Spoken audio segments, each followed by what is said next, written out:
मरीज और अपने शिष्य को भय के कारण झूठ मूठ की बातें बोलने लग जाए तो ध्यान दीजिएगा, सचिव झूठ बोलेगा तो राजा नष्ट हो जाएगा, डॉक्टर झूठ बोलेगा तो मरीज नष्ट हो जाएगा, और गुरु झूठ बोलेगा तो शिष्य नष्ट हो जाएगा। इसलिए ऐसे अधम सेवक आपको नहीं बनना है। मध्यम सेवक कैसे होते हैं? मध्यम सेवक की क्वालिटी भी समझ लीजिए। मध्यम सेवक भी बहुत आपको मिलेंगे और आप लोग भी प्रयास करेंगे। देखिए, हम लोग बीच का रास्ता चुनते हैं, आप लोग भी प्रयास, लेकिन ये ना करिएगा कि मध्यम सेवक बन जाए। मध्यम सेवक किस प्रकार के होते? मध्यम सेवक होते हैं जब स्वामी होता है ना सामने, मालिक, तो बहुत काम करते हैं दिखा दिखा कर उसको। माने हर काम अपने बॉस के सामने बिल्कुल एक्टिव रहना, और सारी बातें जब तक बॉस है, और बॉस जैसे ही गया तो जय जय सीताराम, उसके बाद जितना आनंद करना है। ऐसे मध्यम सेवक थे सुग्रीव। ध्यान दीजिएगा, सामने तो राम जी के उन्होंने बहुत बड़ी बड़ी बातें की, अरे ये कर दूंगा, वो कर दूंगा, ये करके दिखा दूंगा, एक मौका तो दीजिए मुझको, आप मुझे जानते नहीं हैं, बड़ी बड़ी बातें की। बोला सुख संपत्ति परिवार बड़ाई, सुख संपत्ति परिवार और यश सबको त्याग दूंगा, सब परिहरि करिहूं सेवकाई, सबको त्याग के आपकी सेवा करूंगा। राम जी ने विश्वास कर लिया, सोचा नहीं नहीं सेवक अच्छा है। लेकिन सेवक ने क्या किया?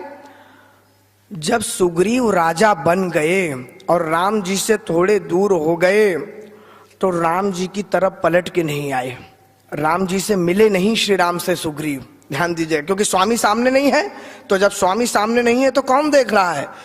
तो उनके लिए इलाज क्या है? तो राम जी ने जो इलाज किया है वो इलाज न हो किसी के साथ, हम लोग ये प्रयास करें अपने जीवन में आगे। जब सुग्रीव नहीं आया तो श्री राम ने कहा अपने छोटे भाई लक्ष्मण जी से कि लक्ष्मण, मुझको लगता है कि वो सुग्रीव बड़ी बड़ी बातें तो किया, लेकिन लगता है अब मुझे भूल गया, और अपने बड़े बड़े वादे भी भूल गया करके केवल डींगे हाँक रहा था। लक्ष्मण जी ने कहा क्या मतलब भैया? राम जी ने कहा हाँ सुग्रीव, सुग्रीव वहु सुधी मोरी बिसारी, और पावा राजकोष पुरनारी।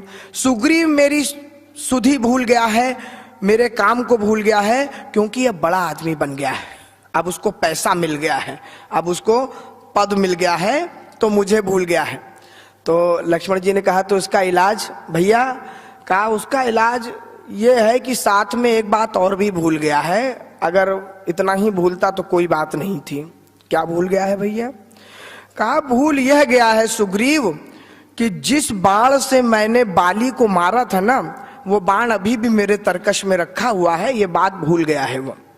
माने अगर मैं सुग्रीव को राजा बना सकता हूं बाली को मार के, तो सुग्रीव को भी नहीं छोड़ूंगा अगर अपनी क्रोध पे आ जाऊं। राम जी ने बोला जेहि सायक मारा मैं बारी, ते ही सर हतों, उसी बाण से मार दूंगा सुग्रीव को भी। तो लक्ष्मण जी ने कहा कि मार दीजिए तुरंत। ध्यान दीजिए, ऐसा उत्तम स्वामी आपको मिलेगा नहीं जीवन में। राम जी जैसे सुग्रीव को मिल गए, ऐसा मिलने वाला नहीं है। हमारे श्री एपी मिश्रा जी सामने बैठे हैं, कई बार संस्मरण हम लोग के होते हैं, आपको बताऊं एमडी साहब हैं। राम जी ने कहा मार दूंगा, लेकिन कल मारूंगा, आज नहीं मारूंगा। ते ही सर हतों मूल कह काली, कल मारूंगा, आज नहीं मारूंगा। कहा क्यों? कल क्यों मारेंगे प्रभु? ये तो जीवन में पहली बार देखा कि किसी को गुस्सा भी उधार आता हो। आप लोग, कई लोग पान की दुकान पे जब जाते होंगे तो वहां लिखा रहता है ना आज नगद कल उधार, माने कल कभी आना नहीं है, उधार कभी मिलना नहीं है, इसीलिए तो लिखते हैं कि आज नगद कल उधार। इसी प्रकार गुस्से पे भी जीतना हो तो यह सोच लीजिए कि कल मारूंगा, कल गुस्सा करूंगा इसके ऊपर। श्री एपी मिश्रा जी अपने संस्मरण में बताते हैं, अभी एक पुस्तक निकलने वाली है रामचरितमानस और मेरे जीवन के अनुभव, जो इन्होंने लिखी है। उसमें रामचरितमानस के आधार पे इनके जीवन में क्या क्या घटनाएं घटी वो आप लोगों के बीच में बहुत जल्दी आएगी। उसमें लिखा है कि जब ये किसी अपने अधीनस्थ अधिकारी पे बहुत गुस्सा हो जाते हैं, अत्यंत उसके दोष पर, तो कहते हैं कि लाओ सस्पेंशन ऑर्डर, उसे अभी सस्पेंड करता हूं। तो जो आसपास कुछ अधिकारी रहते हैं मौके पर, खुदा ना खास्ता किस्मत से, तो वो सोचते हैं कि जल्दी से सस्पेंड हो और जल्दी लाओ कागज। क्या मालूम कभी किस्मत से कौन सा अधिकारी खड़ा हो जिसका द्वेष हो, तो अरे जल्दी करो साहब को आवश्यकता है, जल्दी लेटर टाइप करवाओ। तो जब जल्दी से लेटर इनके सामने आ जाता है, केवल इनको साइन करना होता है और साइन करने पर व्यक्ति सस्पेंड हो जाएगा। तो जब वो लेटर सामने देखते हैं तो अपनी दराज में रख देते हैं और कहते हैं कि इस पे मैं कल साइन करूंगा, आज साइन। ये क्वालिटी आपको लानी पड़ेगी अपने अंदर अगर आपको भी स्वामी बनना है।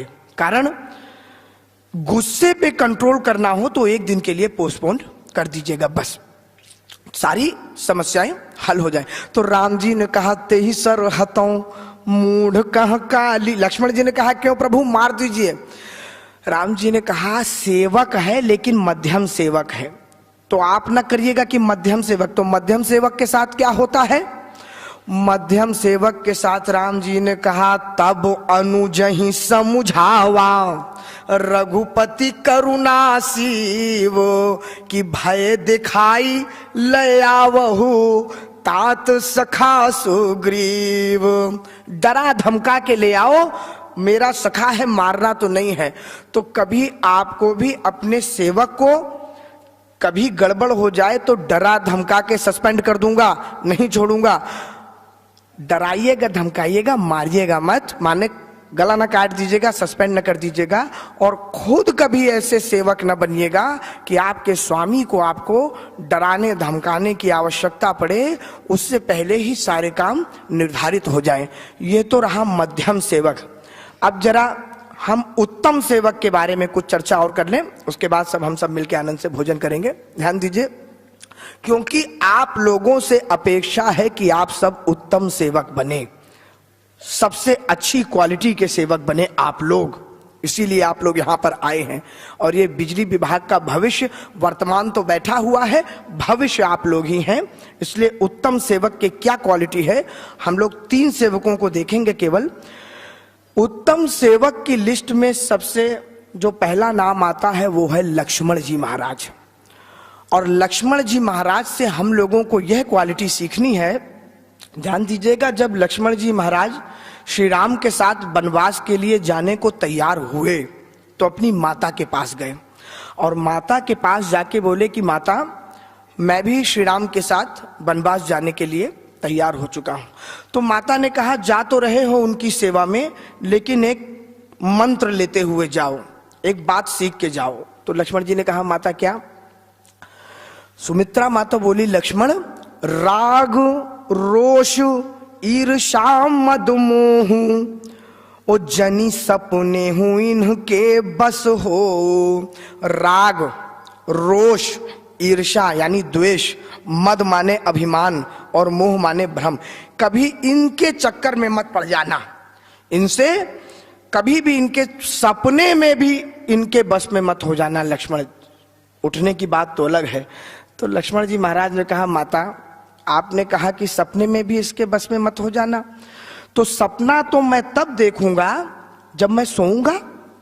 तो क्यों ना माता मैं यह प्रण कर लूं कि मैं 14 वर्ष सोऊंगा ही नहीं, 14 वर्ष जागता रहूंगा, क्योंकि जब जागता रहूंगा तो कोई सपना ही नहीं आएगा, और सपना ही नहीं आएगा तो देखने का कोई औचित्य ही नहीं है।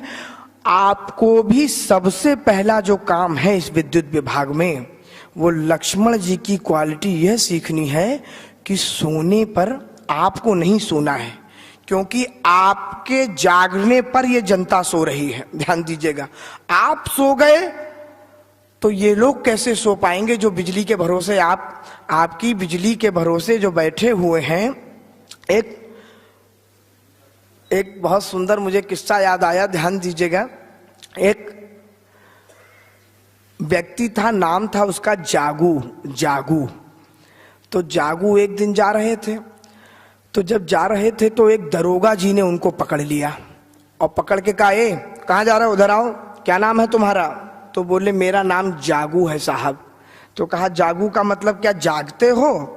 तो अब दरोगा जी से डर के मारे कह दिया उसने कि हाँ महाराज माफ करिए, हाँ जागता हूं, इसीलिए रखा होगा। अच्छा, तो जागते हो तो काम के आदमी हो। ध्यान दीजिएगा, हमारे यहाँ सोने वाला काम का आदमी नहीं है, जो जागृत रहता है वही काम का आदमी है। तो कहा जागते हो तो काम के आदमी हो, चलो मेरे साथ काम करवाओ। और दरोगा जी ले गए जागू को। अब ले गए जंगल में, एक बार कहीं गश्त लगानी थी। अब दरोगा जी ने गश्त लगाई, रात हो गई, दरोगा जी को सोना था, नींद आई, घोड़ा साथ में था। तो जागू से कहा जागू जागते रहते हो ना, तो जागते रहना, सोना मत। अब जागू कौन से असली जागू थे, वो तो नाम के जागू थे। तो जागू जैसे ही दरोगा जी की आंख लगी और जागू भी सो गए। तो जागू सो गए तो कहीं से कोई इधर उधर खड़बड़ हुई, कोई जानवर घूमा, तो दरोगा जो पुलिस होती है उनकी नींद बड़ी जैसे स्वान निद्रा होती है, बहुत चौकन्ने होते हैं, उड़ जाते हैं। तो दरोगा जी उड़ गए, तो जागू को देखा तो जागू सो रहे थे। तो जागू से बोला जागू सो गए क्या? तो जागू ने सुन लिया तो बोले नहीं मालिक, सोया थोड़ी हूं मैं। तो कहा फिर? तो कहा मैं सोच रहा हूं, आंखें बंद करके सोच रहा हूं। क्या सोच रहे हो? कहा यह सोच रहा हूं मालिक कि आपने इस घोड़े को खूंटे से जब बांधा तो खूंटे की जो मिट्टी थी वो मिट्टी कहाँ गई? मिट्टी खूंटा ले गया कि हवा में गायब? वो मिट्टी गायब हो गई, वो मिट्टी नहीं दिख रही। जब से मैं बैठा बैठा यही सोच रहा हूं। दरोगा जी ने ज्यादा सोचने की जरूरत नहीं, चुपचाप बैठ जाओ, अब मैं सो रहा हूं, थोड़ी देर आराम करूंगा। फिर थोड़ा समय हुआ, फिर कहीं से खड़बड़ हुई, दरोगा जी जागे, जागू। तो जागू को देखा तो जागू फिर सो गए। सो गए क्या? नहीं नहीं मालिक, सोया थोड़ी हूं, सोच रहा हूं। तो कहा क्या सोच रहे हो? कहा मैं ये सोच रहा हूं कि घोड़े ने शाम को तो खाया था चना और भूसा बहुत सारा, और ये अभी 4-5 घंटे बाद ये चने भूसे का गोला गोला लड्डू बना के कहां से पेट से इसने निकाल दिया? कैसे, ये क्या सिस्टम है, क्या इंजीनियरिंग अंदर हो गई? यही सोच रहा था आंखें बंद करके। ज्यादा सोने की जरूरत नहीं, सोचने की जरूरत नहीं है। और तुम जब बैठ जाते हो तो आंखें बंद कर लेते हो। एक काम करो, ये घोड़ा है ना, घोड़े को खरहरा करो। खरहरा कहते माने उसको ब्रशिंग करना, साफ करना। घोड़े को ब्रश फेरो, नहीं तो तुम सो जाओगे। अब जैसे कहा ठीक है हुजूर। अब जागू जी जैसे ही, दरोगा जी जब तक जग रहे तब तक तो ब्रश किया, दरोगा जी सोए तो जागू भी सो गए। तो जब सो गए तो वहां वही खड़बड़ जो हो रही थी, वो चोर थे, मौका तलाश रहे थे। वो आए और आ करके ले गए घोड़े को खोल के। तो जागू की नींद खुली तो जागू ने देखा घोड़ा गया, दरोगा जी अभी भी सो रहे हैं। तो भाग के गया जागू और एक खरगोश ले आया और खरगोश को बांध दिया उसी खूंटे से और रगड़ने लग गया। और दरोगा जी जगे, जागू क्या कर रहे हो?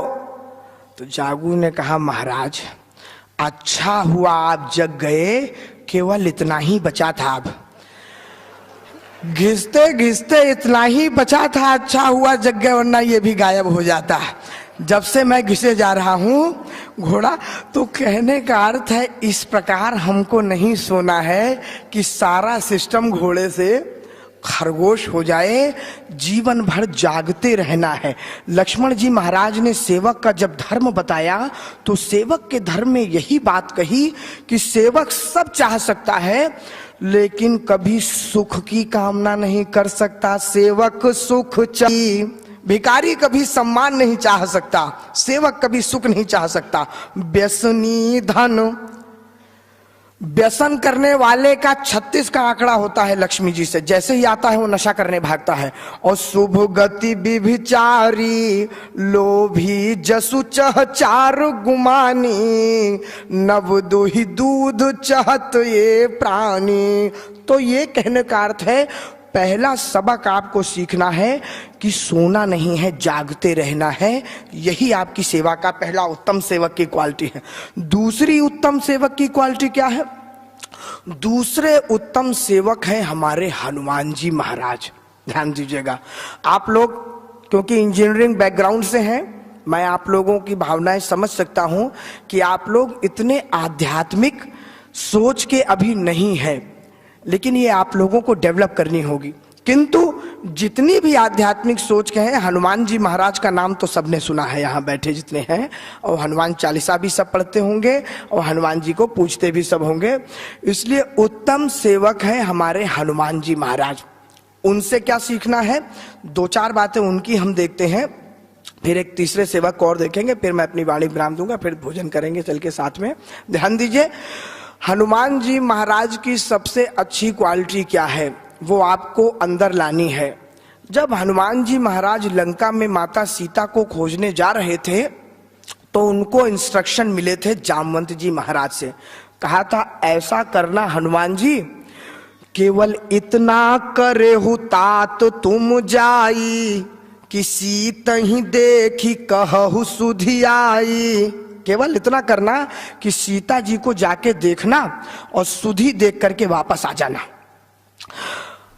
आपको भी आपके जब एक्सीडेंट साहब कहें कि देखो वहां फॉल्ट है और फॉल्ट में आपको जाना है, पता लगाओ कहां पे, देख के आओ कहां से बिजली में प्रॉब्लम आ रही है, जाओ देखो, तो आप जब देखने जाएं उस एरिया में तो आप एज एसडीओ जाएंगे तो आपके नीचे जेई रहेंगे, आप सुपरविजन में रहेंगे। ध्यान दीजिएगा, तो ये नहीं करना है आपको कि फॉल्ट देखा और आ गए। अगर आपके बस की बात है उस फॉल्ट को दूर करना, तो आप उस फॉल्ट को दूर करने का प्रयास करेंगे।